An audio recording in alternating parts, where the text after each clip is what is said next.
Hey everyone, hope you've had a fantastic week and a great weekend. As I was putting my thoughts together for my weekly vlog, I was reminded of all of the topics that we've covered thus far in the past 5 weeks. Everything ultimately comes down to how you develop as a leader, as a manager, how you drive your organization and your team to success, and how you navigate them through failures and challenges.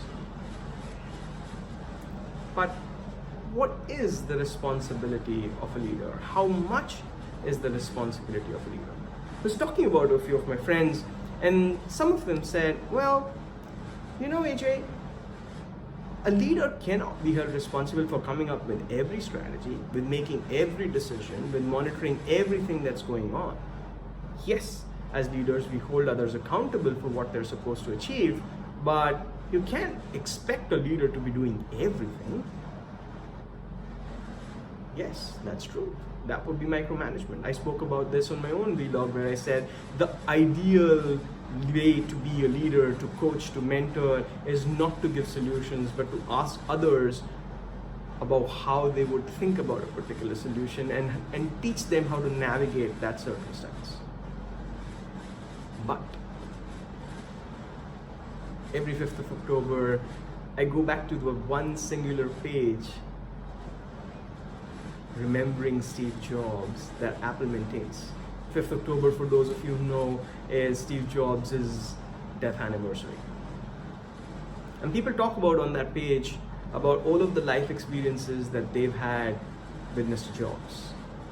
There's one particular that hits hard at this time.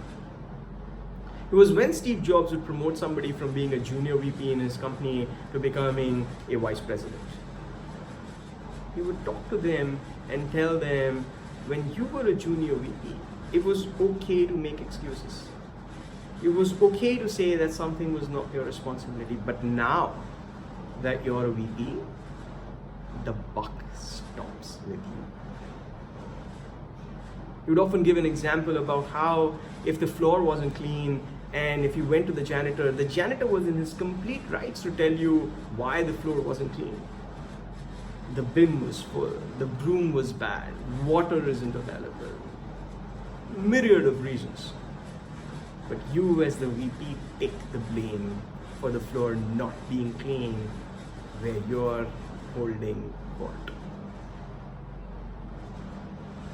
In his own words, he would often call upon other leaders of his organization to think as a VP would.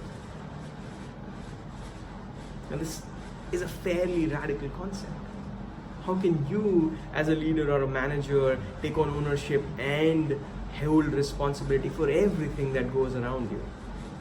And in our lives, in the rapidly advancing world of today, most of us cross the chasm of this ownership very early on in our lives, maybe at a manager level. There are a few other examples that actually substantiate this. One of them comes from the Navy SEALs, the US Navy SEALs. They talk about and teach this concept of extreme ownership, where everything that goes on a battlefield, everything that happens is the responsibility of the one individual who leads the SEAL group. I was actually watching a movie this weekend, and a particularly hard-hitting scenario happens where there's blue and blue. Someone killed by friendly fire in a zone of war. Now imagine the millions of things that would need to go wrong for something like that to happen. And yet it does happen. And who is responsible? It's the responsibility ultimately of the commander of the unit that something like that happened. He carries that burden, not anybody else. It's no one else's fault. Yes, people could have done their jobs better. Yes, they could have done things better. Yes, they could have held themselves more accountable. And yes, they could have delivered by following certain standard operating procedures and everything that goes along with it. There's no saying no to that. But the buck stops with you as the leader. Mr. APJ Abdul Kalam, the ex-president of India, used to say. He recounts a story of when something had failed his boss took ownership of that. Or when something was successful, he allowed people like Mr. Abdul Kalam to take credit. And that same thing must happen with all of us. If you want to be a true leader, take extreme ownership. Try it. Try the concept of making sure that everything that happens is a personal success or a personal failure. Changes the way in which you manage. Think about it. Let me know your thoughts, guys. Let me know what you feel about extreme ownership. I've read both pros and cons about this way of thinking and this way of operating. I would love to think about what you've experienced and what you feel. Cheers, guys. Keep engaging, keep learning, and I'll see you next weekend. Bye-bye.